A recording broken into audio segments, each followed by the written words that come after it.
आज हम एक नए विषय का चिंतन करते हैं। महामानवों की सोच, देश के बारे में, शासन के बारे में, और उसमें सबसे पहले हम चलते हैं स्वामी विवेकानंद जी के पास। 1899 का उनका ये लिखा हुआ विचार हैं, और ऐसे महनीय विचार हैं कि आपको लगेगा आज उन्होंने आज ही लिखा है। और मैं नतमस्तक हूँ उनकी वाणी पर, उनके वाणी के सुंदरता पर और उनकी बौद्धिक प्रगल्भता पर आप अभिमान करेंगे। स्वामी विवेकानंद कहते हैं कि प्राचीन भारत में पुरोहितों की शक्ति थी। तो बात यहाँ से शुरू करते हैं अपनी। प्राचीन भारत में पुरोहितों की शक्ति थी। विषय हमने नया लिया है। अब हम महापुरुषों के चिंतन को समय समय पर पढ़ेंगे और सुनेंगे। वैदिक पुरोहित मंत्र बल से बलवान थे। वैदिक काल में उनके मंत्र बल से देवता आहूत होकर भोज्य और पेय ग्रहण करते थे और यजमानों को वांछित फल प्रदान करते थे, जो वहाँ के शासक थे, राजा वगैरह थे। इससे राजा और प्रजा दोनों ही अपने सांसारिक सुख के लिए इन पुरोहितों का मुंह जोहा करते थे। बीच बीच में वो आपको हंसाएंगे ही। राजा सोम पुरोहितों का उपास्य था, उसकी उपासना करते थे। इसीलिए सोमाहुति चाहने वाले देवता जो मंत्र से ही पुष्ट होते और वर देते थे, पुरोहितों पर प्रसन्न थे। देवबल के ऊपर मनुष्य बल कर भी क्या सकता है। मनुष्य बल के केंद्र राजा लोग भी तो उन्हीं पुरोहितों की कृपा के भिखारी थे। उनकी कृपा दृष्टि ही राजाओं के लिए काफ़ी सहायता थी और उनका आशीर्वाद ही सर्वश्रेष्ठ राजकर था। पुरोहित लोग राजाओं को कभी डर दिखाकर आज्ञाएं देते, कभी उनके मित्र बनकर सलाह देते, कभी चतुर नीति के जाल बिछाकर उन्हें फंसाते थे। इस प्रकार इन लोगों ने राजकुल को अनेक बार अपने वश में किया था। ये चर्चा मैं इसीलिए आपसे कर रही हूँ कि आज के समय में हम कभी सोचते हैं कि कांग्रेस सही है, कभी सोचते हैं भाजपा सही है, कभी सोचते हैं केजरीवाल सही है, कभी सोचते हैं ममता बनर्जी सही है। वास्तव में हमारे महापुरुषों ने क्या सही मार्ग दिखाया है, आइए आज उसकी हम शुरुआत करते हैं, उसके दर्शन करते हैं और हमारी दृष्टि साफ होगी, सुथरी होगी और अच्छा सोचने वाली बनेगी, सोचने का बल मिलेगा उसको। इसी व्यवस्था से मैंने ये नई कड़ी शुरू की है। प्रजा को, अब दूसरा है भारत में संगठित प्रजाशक्ति का अभाव। प्रजा को कर उठाने का या राज्यकार में मतामत प्रकट करने का अधिकार न हिंदू राजाओं के समय में था और न बौद्ध शासकों के ही समय में था। यद्यपि महाराज युधिष्ठिर वारणावत में वैश्यों और शूद्रों के घर गए थे। वारणावत के राजा थे महाराज युधिष्ठिर, वो गए थे वैश्यों के और शूद्र घर। अयोध्या की प्रजा ने श्री रामचंद्र जी को युवराज बनाने के लिए प्रार्थना की थी।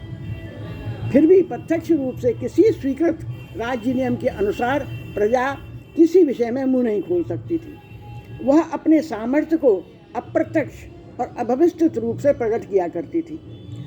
उस शक्ति के अस्तित्व का ज्ञान उस समय भी उसे नहीं था। इसी से उस शक्ति को संगठित करने का उसमें न उद्योग था और न इच्छा ही थी। जिस कौशल से छोटी छोटी शक्तियाँ आपस में मिलकर प्रचंड बल संग्रह करती हैं, उसका पूरा अभाव था वेदकाल में। क्या यह नियमों के अभाव के कारण था? नहीं, नियम और विधियाँ सभी थीं। कर संग्रह, सैन्य प्रबंध, न्यायदान, दंड पुरस्कार आदि सब विषयों के लिए सैकड़ों नियम थे, पर सबकी जड़ में वही ऋषि वाक्य, देव शक्ति अथवा ईश्वर की प्रेरणा थी। न कि नियमों में जरा सा भी हेरफेर हो सकता था और न प्रजा के लिए यही संभव था कि वह ऐसी शिक्षा प्राप्त करती जिससे आपस में मिलकर लोकहित के काम कर सकती, अथवा राजकर के रूप में लिखे हुए अपने धन पर अपना स्वस्थ रखने की बुद्धि उसमें उत्पन्न होती। था यही कि अपने आय व्यय के नियमन करने के अधिकार प्राप्त करने की इच्छा उसमें होती ही नहीं थी। फिर से नियम पुस्तकों में थे। उन्हें कोरी पुस्तकों के नियमों से में तथा उनके कार्य रूप में परिणित होने में आकाश पाताल का अंतर होता था। सैकड़ों अग्निवर्ण के बारे में मैं बताऊंगी आपको। इसमें लिखा है अग्निवर्ण एक सूर्यवंशी राजा था वह अपनी प्रजा से मिलता नहीं था, रात दिन अंतःपुर में ही रहा करता था। अत्यधिक इंद्रिय परायणता के कारण उसे क्षय रोग हो गया और उसी से उसकी मृत्यु हो गई। ये अग्निवर्ण शब्द का ये अर्थ है, राजा था। इसके पश्चात एक रामचंद्र का जन्म होता है। जन्म से चंडका शोकत्व दिखाने वाले राजा अनेक होते हैं, पर धर्माशोकच दिखाने वाले कम होते हैं। धर्माशोकच नाम पड़ा अशोक का, वो क्यों पड़ा इसको हम जानते हैं। भारत का एक छत्र सम्राट अशोक, उसने ईसा के करीब 300 वर्ष पहले राज्य किया था। भ्रात भाई की हत्या इत्यादि नृशंस कार्यों के द्वारा राय सिंहासन प्राप्त करने के कारण वह पहले चंडाशोक के नाम से प्रसिद्ध था। कहा जाता है कि सिंहासन प्राप्ति के करीब 9 वर्ष बाद बौद्ध धर्म ग्रहण करने पर इसके स्वभाव में आश्चर्यजनक परिवर्तन हुआ।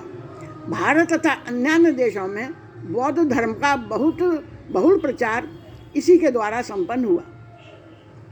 भारत, काबुल, ईरान तथा पैलेस्टाइन आदि देशों में अब तक जो स्तूप, स्तंभ एवं पर्वतों पर अंकित आदेश आदि आविष्कारित हुए हैं, उनसे इस बात का प्रचुर प्रमाण मिलता है कि इस धर्मानुराग और प्रजावात्सल्य के कारण ही वह बाद में देवानोपियो प्रियदर्शी, देवताओं का प्रिय दर्शन धर्माशोक के नाम से विख्यात हुआ।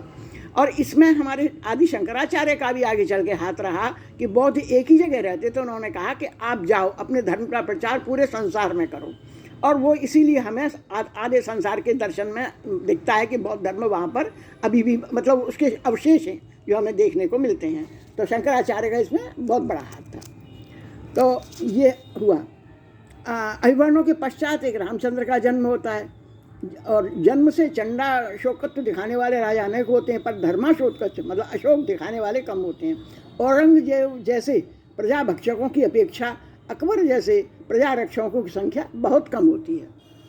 रामचंद्र, युधिष्ठिर, धर्माशोक अथवा अकबर जैसे राजा हों भी तो क्या, किसी मनुष्य के मुंह में यदि सदा कोई दूसरा ही अन्न डाला करता हो तो उस मनुष्य की स्वयं हाथ उठाकर खाने की शक्ति क्रमशः लुप्त हो जाएगी।